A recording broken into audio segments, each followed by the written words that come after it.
कृष्णाय वासुदेवाय हराय परमात्मने कृष्णाशाय गोविन्दाय नमो नमः।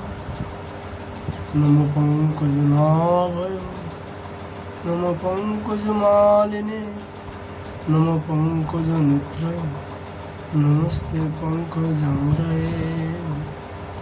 श्रीमद्भागवत महापुराण की जय। श्रीमद्भागवत महापुराण बद्री विशाल भगवान की जय। नारायण भगवान की जय। नारद जी भगवान की जय। श्री कृष्ण देव देव भगवान की जय। सुखदेव गोस्वामी जी की जय। परीक्षित जी महाराज की जय। सूत जी महाराज की जय। शौनकादिक की जय। श्रोताबिंद की जय। भक्तवृंद की जय। गुरु महाराज की जय। श्रीमद्भागवत महापुराण की जय। जय जय श्री राधेश्याम निताई गौर हरि बोल। आज यहाँ चर्चा का विषय वस्तु है श्रीमद्भागवत जी का दर्शन स्कंदो एकादश अध्याय गोकुल से वृंदावन जाना तथा वचासुर और बकासुर का उद्धार। श्री शुगवाच गोपानन्दादय श्रुतान् द्रुमाय वततरवं तत्र जगमुकुरुश्रेष्ठं निर्घातो भय शंकिता। श्री सुखदेव जी कहते परीक्षित, वृक्षों के गिरने से जो भयंकर शब्द हुआ था उसे नंदो बाबा आदि गोपों ने भी सुना। उनके मन में यह शंका हुआ कि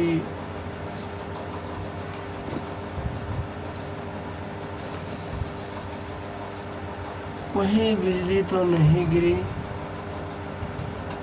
सबके सब भयभीत होकर वृक्षों के पास आ गए।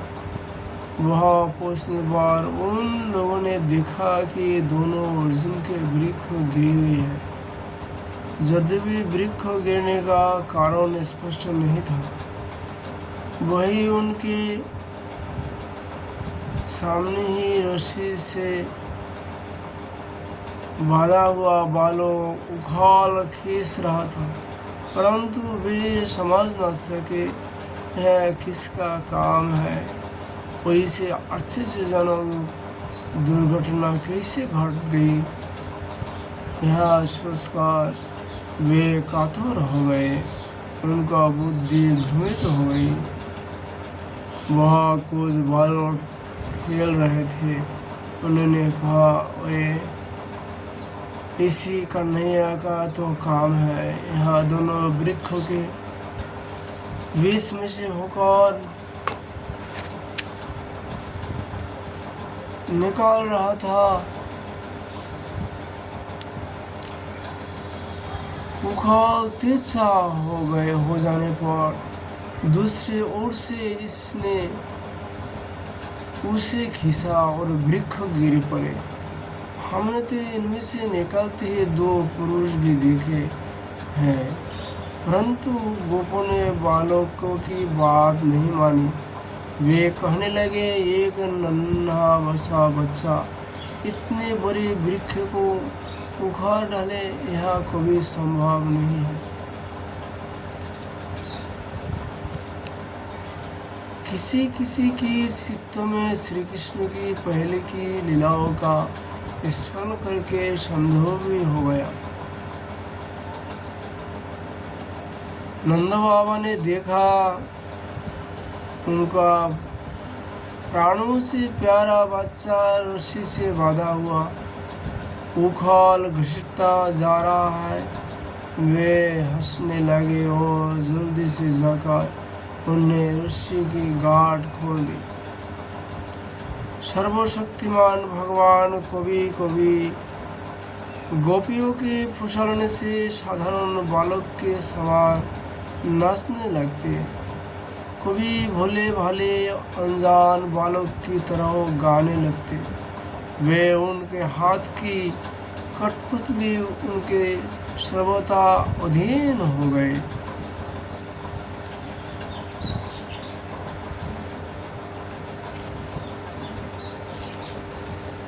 वे कभी उनकी आज्ञा से पीड़ा ले आते तो कभी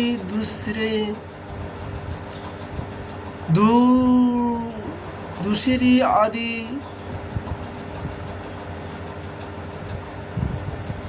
तुलने के बटखारे उठे लाते, कभी खराम ले आते तो कभी अपने प्रेमी भक्तों की आनंदित करने के लिए पहलवान की भांति ताल ठोकने लगते। इस प्रकार सर्वशक्तिमान भगवान अपने बाल लीलाओं से ब्रजवासियों की आनंदित करते हुए संसार में जो लोग उनके रहस्यों को जानने वाले हैं उनको यह दिखलाते कि मैं अपने सेवकों के वश में हूँ।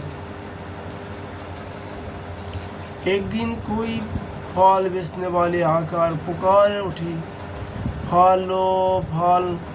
यह सुनते ही समस्त कर्म और उपासनाओं के फल देने वाले भगवान उस शुद्ध फल खरीदने के लिए अपनी छोटी सी अंजलि में अनाज लेकर दूर पड़े। उनकी अंजलि से अनाज तो रास्ते में ही बिखर गया, पर फल बेचने वालों ने उनके दोनों हाथ फल से भर दिए। इधर भगवान ने भी इसकी फल रखने वाली टोकरी रत्न से भर दी। तदंतर एक दिन जमाल अर्जुन वृक्षों की तोड़ने वाले श्री कृष्ण और बलराम बालकों के साथ खेलते खेलते जमुना तट पर चले गए और खेल में ही राम गए। तब रोहिणी देवी ने उन्हें पुकारा, ओ कृष्ण, ओ बलराम, जल्दी आओ। परंतु रोहिणी की पुकारने पर भी वे आए नहीं, क्योंकि उनका मन खेल में लग गया था। जब बुलाने पर भी वे दोनों बालक नहीं आए, तब रोहिणी जी ने वात्सल्य स्नेहमयी यशोदा जी को भेजा। श्री कृष्ण और बलराम ग्वाल बालकों के साथ बहुत देर से खेल रहे थे। यशोदा जी ने जाकर उन्हें पुकारा। उस समय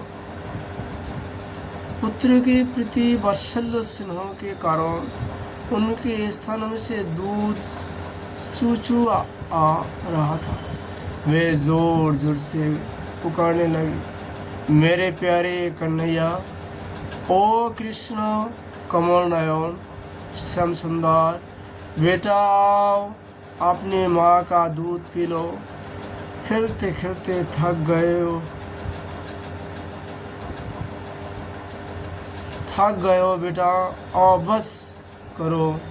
देखो तो सही, तुम भूख से दुबले हो रहे हो।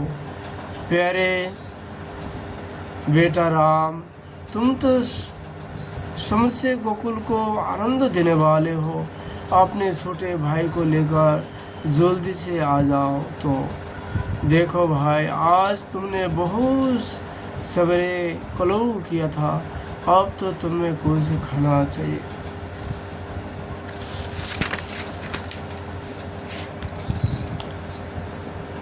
बेटा बलराम ब्रजराज भोजन करने के लिए बैठ गए हैं, परंतु अभी तक तुम्हारी बाट देख रहे हैं।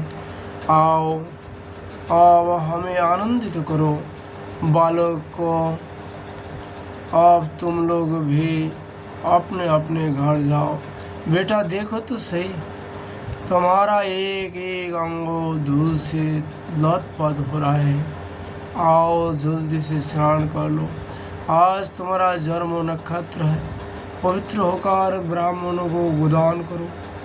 देखो देखो, तुम्हारे साथियों को उनकी माताओं ने नहला धुलाकर मेज पे पुरस्कार कैसे सुंदर सुंदर गहने पहनाई दिए हैं।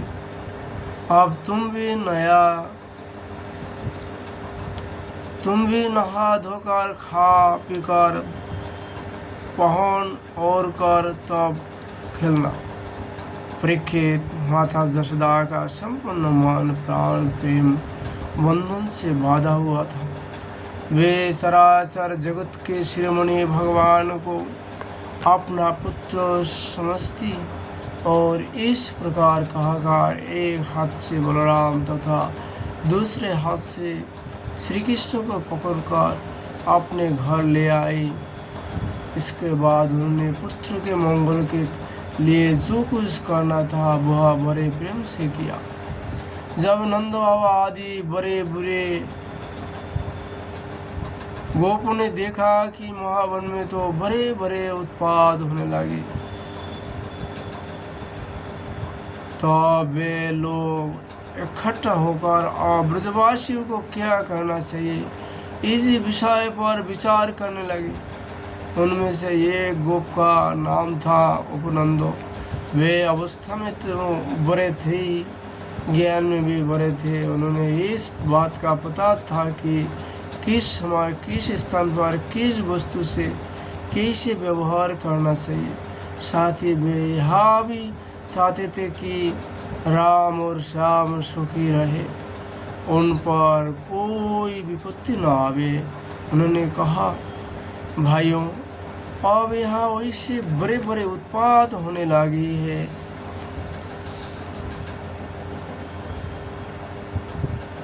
जो बच्चों के लिए तो बहुत ही अनिष्टकारी है। इसलिए यदि हम लोग गोकुलवासियों का भला चाहते हैं तो हम यहाँ से अपना डेरा डंडा उठाकर कूच कर देना चाहिए। देखो, यह सामने बैठा हुआ नंद राय का लाडला सबसे पहले तो बच्चों के लिए काल स्वरूपिणी हत्यारी पुतना के अंगों संगुल से किसी प्रकार छूटा। इसके बाद भगवान की दूसरी कृपा यह हुई कि इसके ऊपर इतना बड़ा छकरा गिरते गिरते बचा।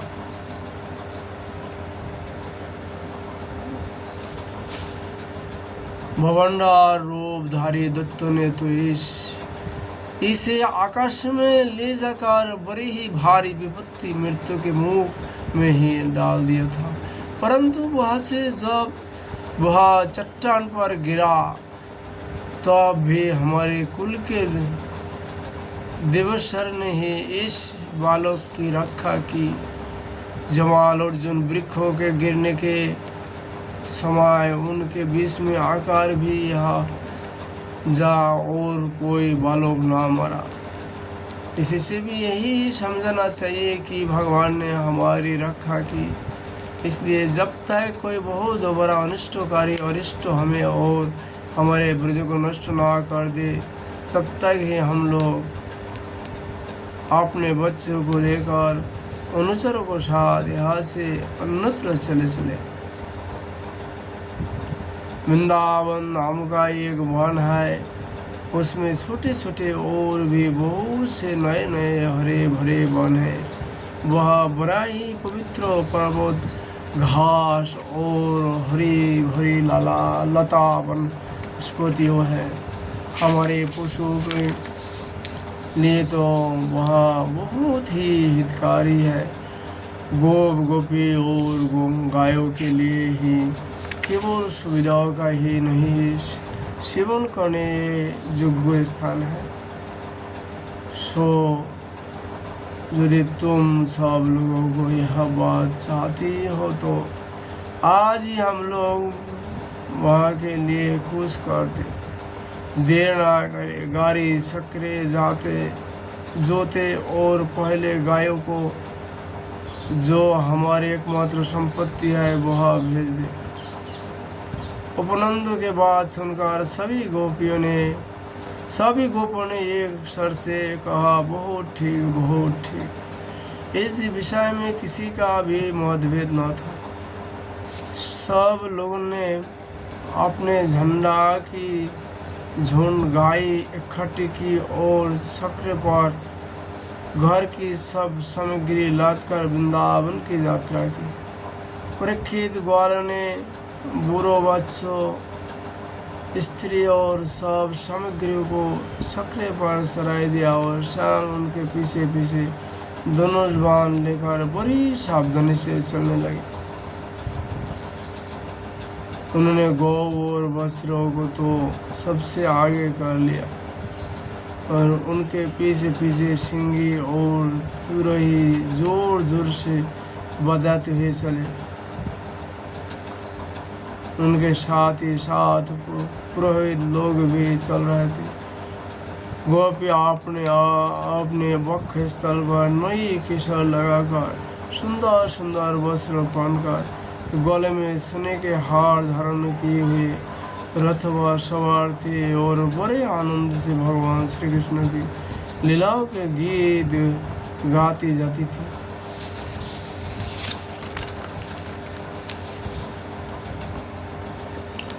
जशोदा जी ने और रोहिणी जी ने भी वैसे ही सज धस कर अपने अपने प्यारे पुत्रों श्री कृष्ण तथा बलराम के साथ एक चक्रे पर शोभायमान हो रहे थे। वे अपने दोनों बालकों की तुतली बोली सुनकर भी अघाती न थी और सुनना चाहती थी। वृंदावन बड़ा ही सुंदर वन है, चाहे कोई भी ऋतु हो वह सुख ही सुख है। उसमें प्रवेश करके ग्वालों ने अपने चक्रों को अर्ध चंद्राकार मंडल बांधकर खड़ा कर दिया और आपने गोधन के रहने योग्य स्थान बना लिया। परीक्षित वृंदावन का हरा भरा वन अत्यंत मनोहर गोवर्धन पर्वत और जमुना नदी के सुंदर सुंदर फूलों को देखकर भगवान श्री कृष्ण और बलराम जी के हृदय में उत्तम प्रीति का उदय हुआ। राम और श्याम दोनों ही अपनी तुतली बोली और अत्यंत मधुर बालों से लीलाओं से गोकुल की ही तरह हो वृंदावन में भी ब्रजवासियों को आनंद देते रहे। थोड़े ही दिन में समय आने पर वे बछड़े चराने लगे। दूसरी ग्वाल वालों के साथ खेलने के लिए बहुत ही सामग्री लेकर वे घर में निकाल पड़े और गोष्ठ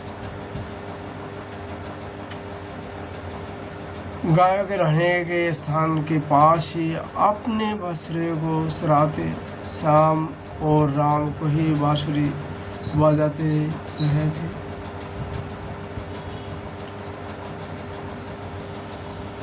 श्याम और राम को ही बांसुरी बजा रही है तो कोई गुलेल जा ढेलबासी से ढिले जा गोलियां फेंक रहे हैं। किसी समय अपने पैरों के घुंघरू पर तान छेड़ रहे हैं तो कोई बनावटी गाय और बैल बनकर खेल रहे हैं। एक और देखिए तो सार वन बनकर हकरते हुए आपस में लड़ रहे हैं तो दूसरी ओर मोर, कोयल, बंदर आदि पशु पक्षियों की बोलियां निकाल रहे हैं। परीक्षित इस प्रकार सर्वशक्तिमान भगवान साधारण बालक के समान खेलते रहते हैं। एक दिन की बात है कि श्याम और बलराम अपने प्रेमी सखा ग्वाल वालों के साथ जमुना तट पर बछड़े चरा रहा थे। उसी समय उन्हें मारने के नियत से एक दैत्य आया।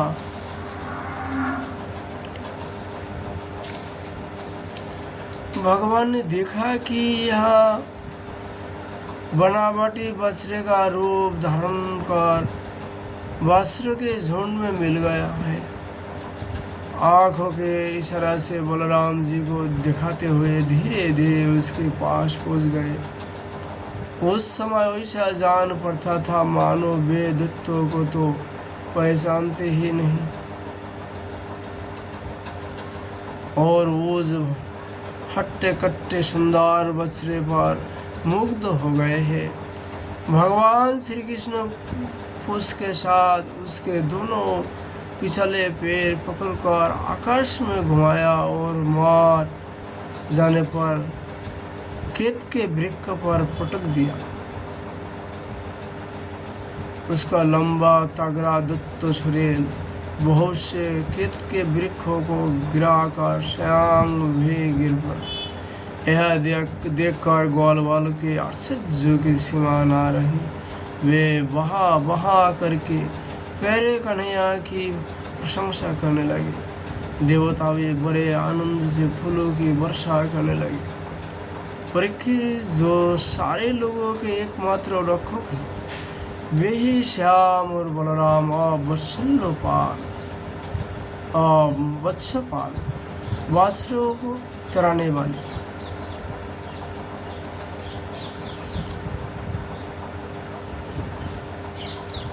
बने हुए हैं। वे तर्क ही उठकर कलबे की सामग्री ले लेते और वासुदेव को चराते हुए एक वन से दूसरे वन में घुमा करते। एक दिन की बात है, सब ग्वाल अपने झुंड के झुंड वासुदेव को पानी पिलाने के लिए जलाशय तट पर ले गए।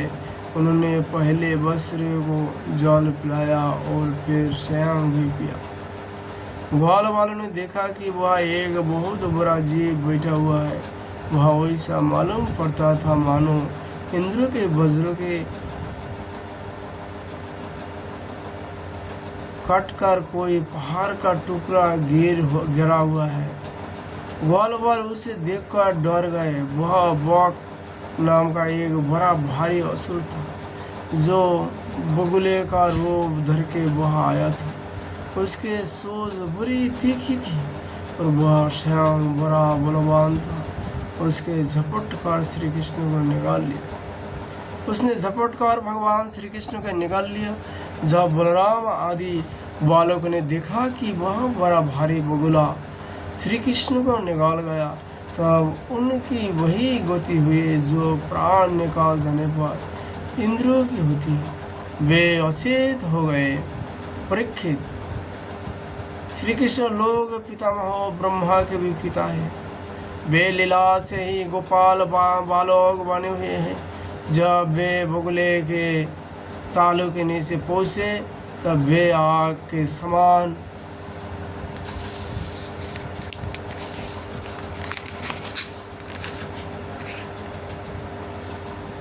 उसका तालू जलाने लगे। अतः उस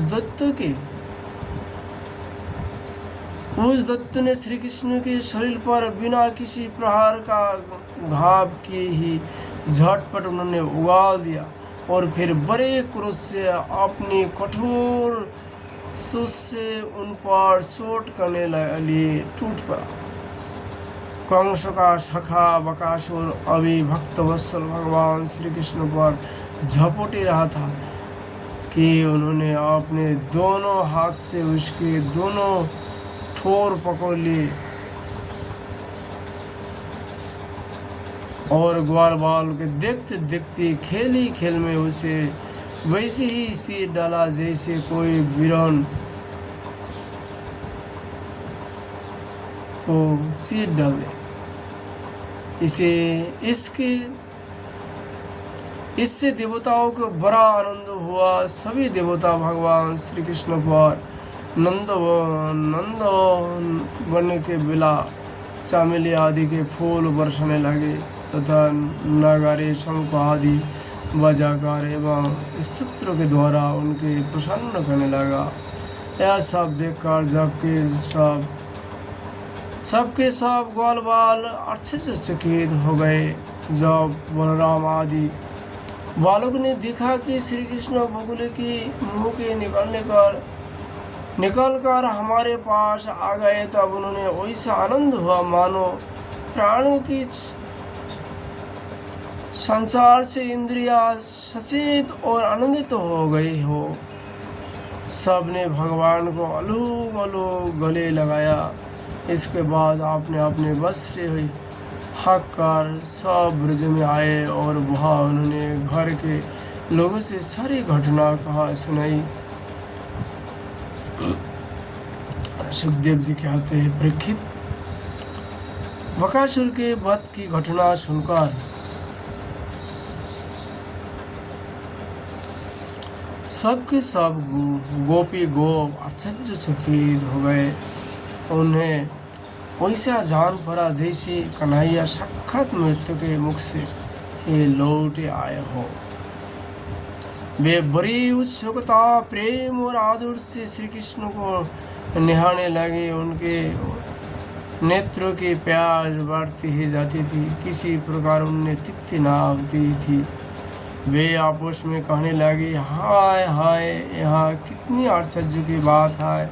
इस बालक को कोई बार मृत्यु के मुंह में जाना पड़ा, परंतु जिन्होंने इसका अनिष्ट करना चाहा उन्हीं का अनिष्ट हुआ, क्योंकि उन्होंने पहले से दूसरों का अनिष्ट किया था। यह सब होने पर भी वे भयंकर असुर इसका कुछ भी नहीं बिगाड़ पाते। आते हैं इसे मार ढलने की नियत से, किंतु आग पर गिरकर पतंगों की तरह उल्टे स्वयं सहा हो जाता है।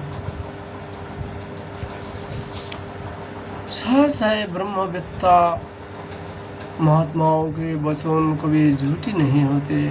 देखो ना, महात्मा गर्गा से जुझने जितनी बात ही कही थी, सब की सब सुलवाने ठीक उतार रहे हैं। नंद बाबा आदि गोपगान इस प्रकार बड़े आनंद से अपने श्याम और राम की बातें किया करते। वे उनमें इतनी तन्मय रहते कि उन्हें संसार की दुख संकट का कुछ